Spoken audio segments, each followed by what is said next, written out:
उच्च व तंत्र शिक्षण विभागाचे मंत्री चंद्रकांत पाटील साहेब यांच्या कार्यकाळात खुलेआम भ्रष्टाचार सुरू आहे.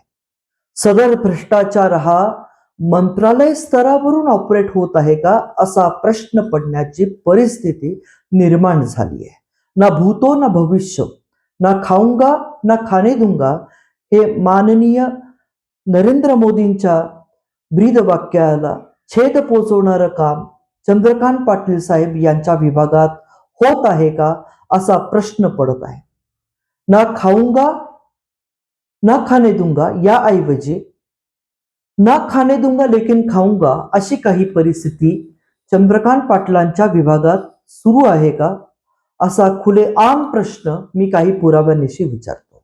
होय, उमेश नागदिवे जे पूर्व सहसंचालक तंत्र शिक्षण औरंगाबाद विभाग होते, सदर विभागात खुलेआम वसुली रॅकेट होत होतं याचा शासकीय अहवाल मंत्रालयात यापूर्वीच गेलेला आहे. एवढंच नाही तर हा अहवाल गेल्यानंतर उमेश नागदिवे या माजी सहसंचालक तंत्र शिक्षण औरंगाबाद विभाग यांना पदोन्नती दिली जाते आणि सदर पदोन्नती सचिव महाराष्ट्र राज्य तंत्र शिक्षण विभागावरती होते. त्यांचा वसुलीचा स्कोप वाढवला जातो. आधी केलेल्या वसुलीचे जे उत्पन्न आहे त्याचे जे हप्ते आहेत हे मंत्रालयात पोचले जातात आणि त्यानंतर भ्रष्टाचारी अधिकारी भ्रष्टाचारी वसुली प्रकरणात सदर ह्याच्यात कारवाई होण्याऐवजी या व्यक्तीची पदोन्नती चंद्रकांत पाटील करतात आणि त्याला सचिव महाराष्ट्र राज्य तंत्र शिक्षण करतात. याचे सबळ पुरावे मी देतो.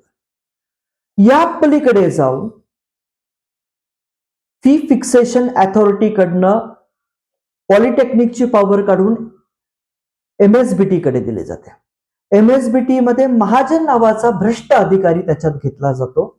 या कमिटीमध्ये संचालक तंत्र शिक्षण आणि संचालक MSBT तसंच महाजन आणि वायसे या 4 जणांची ही कमिटी असते. याच्यातले 2 जण अत्यंत प्रामाणिक असल्यामुळे वसुलीचे काम तिथेच असलेला उपसचिव वायसे मार्फत केलं जातं. तुमची कॉलेजची फी करायची आहे, या हॉटेलला भेटा, इथे ते पैसे द्या, असे व्हिडिओ आपल्याकडे आहेत. आणि या व्यक्तीला अनेक दिवस इथेच ठेवलं जातंय. अनेक तक्रारी येऊन देखील कुठलीही कारवाई केली जात नाहीये, कारण का वसुली इथे दणक्यात सुरू आहे. तुमच्या कॉलेजची फी फिक्स करायची आहे, या तुम्ही इथे ते भेटा, एवढे एवढे द्या. प्रत्येक ठिकाणी आकडा हा फिक्स आहे. परिस्थितीनुसार आकडा देखील बदलतो आहे. अशी काही भयानक परिस्थिती आपल्या समोर आहे. मी आपल्या समोर माझा पहिला पुरावा घेऊन येत आहे. पाहूयात. आपल्याला दिसतोय की मी माहिती अधिकाराअंतर्गत जी माहिती मागवली त्याच्यात मी एक अहवाल घेतलेला आहे. या अहवालाचं आपण अवलोकन करूयात. आणि हा शासकीय अहवाल आहे ज्याच्यामध्ये आपण पाहतोय की नरेंद्र बनसोडे, डॉक्टर आदेश जिंतूरकर, डॉक्टर किरण लढाणे यांनी हा अहवाल दिलेला आहे. याच्यात पॅरा 8 ला अगदी स्पष्ट ते नमूद करतात तक्रारीतील नमूद सर्व बिले ही श्री नागदेवे प्रभारी सहसंचालक यांनी सादर करून स्वतः मंजूर केली आहेत. वर नमूद केलेल्या सर्व बाबी हा त्यांना माहिती असून त्यांनी सदरील बिले मंजूर केली. यावरून स्पष्ट होते की सदरील आर्थिक अनियमितता ही श्री नागदेवे यांनी स्वतःच्या आर्थिक फायदा व्हावा यासाठी केली. आता आपण एखादं बिल ह्याच्यातलं आपण पाहू. आता मी आपल्याला एक बिल दाखवतो बघा. आता हे आपण पाहतोय औरंगाबाद टूर्स अँड ट्रॅव्हल्सचं बिल आपल्याला दिसतंय. याच्यामध्ये आपण पाहतोय MH20 GC111 हा क्रमांक जो गाडीचा नमूद आहे तो BSS टूर्स अँड ट्रॅव्हल्सचा आहे. आता आपण पाहतोय की हे बिल MH20 GC111. आता मी आपल्याला एक क्लिप ऐकवतो. हॅलो ही गाडीला BSS नावावर आहे. BSS ट्रॅव्हल्सच्या. हा आता कोणाची येते? नागदेवी सरांचे पुन्हा कुठे साहित्य अच्छा, रिलेटिव्हची आहे. रिलेटिव्हची, हो हो. आता तिथे पोलीस रिपोर्ट पाहिला मी ना. अच्छा, हा, लेडीजची पण ती कोणाची लेडीजची आहे आपल्याकडे वेंडर. हो नागदिवे म्हणून आहे का ते? हो हो हो हो. त्यांच्या पत्नीची आहे ती गाडी, बरोबर? राईट. सूर्यवंशी बोलतोय तुम्ही. आता आपण हा व्हिडिओ ऑडिओ पाहिला. आता ह्या नंतरचा आपण ऑडिओ जर पाहिला तर आपल्याला अगदी स्पष्ट होईल. हॅलो. हा हा, सांगा ना. मला गोष्टी माहिती मिळाली आहे. NSBT मध्ये वायसे हा अधिकारी आहे. बर हा हा. कॉलेजची फी वाढवण्यासाठी हा हा. मी पैसे वगैरे जास्त घेतो कॉलेजमध्ये. आता आपण ऐकलं की वायसे हा अधिकारी कॉलेजमधून पैसे घेतोय फी संदर्भात, फी फिक्सेशन संदर्भात. शर्मेची बाब आहे की विद्यार्थी अत्यंत विश्वासाने पॉलिटेक्निकला जातात आणि ह्या पॉलिटेक्निकचा काळा बाजार फी फिक्सेशन कमिटी करते. सदर डॉक्युमेंट तुम्हाला मिळणार नाहीत. मागा तुम्ही कुणी पण, ओपन चॅलेंज करतो, कुणालाही हे डॉक्युमेंट दिले जात नाहीत का? यांनी ह्याच्यात काळाभैरवपणा केलेला आहे.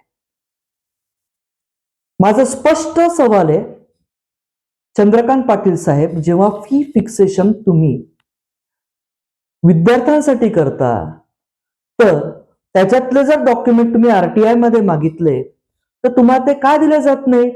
कारण का ह्याच्यामध्ये कॉलेजवाल्यांचे घोटाळे हे ऑलरेडी अधिकाऱ्यांनी पकडलेले असतात. त्याच्यासाठी त्यांच्याकडनं लाच देखील घेतलेली असते. आणि हे वायसे सारखे जे अधिकारी आहेत, वायसे महाजन सारखे अधिकारी आहेत, हे कलेक्शनची कामं फार चांगली करतात हो. आता हा वायसे लेक्चरर आहे, जा ना तिथे शिकव ना, विद्यार्थ्यांना शिकव. कशाला त्या MSBT मध्ये पडलाय तिथे जाऊन? ह्याला पैसे छापता येत नाही. लेक्चरर असेल तर तुम्हाला पैसे छापता येत नाही. मग हे लेक्चरर लोक काय करतात? MSBT जातात. आता हे लेक्चरर कोण येतो? हे लेक्चरर नॉन गॅझेटेड ऑफिसर आहेत. वित्त विभागाचा ह्याचा GR आहे. मग ह्या लेक्चररचा पगार खूप असतो आणि उपसचिवाचा पगार हा 7,600 असतो, 6,600 असतो. मग यांना उपसचिव का बनायचं असतं MSBT जाऊन? तर यांना छापता येतात. अहो, लेक्चररला छापता येतात का?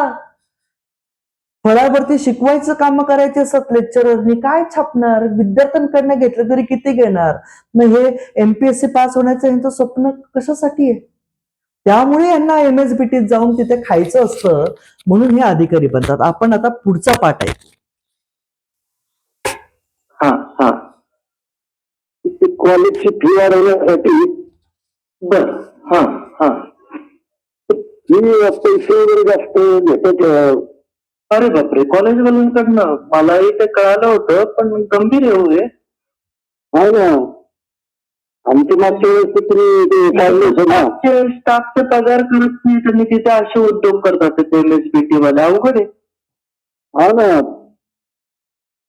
तर ते मागे तुम्ही इंग्लिश नाव भरून का नाही का? हा, बरोबर. हा हा. त्यांनी ते नंतर तिकडे मॅनेज केलं.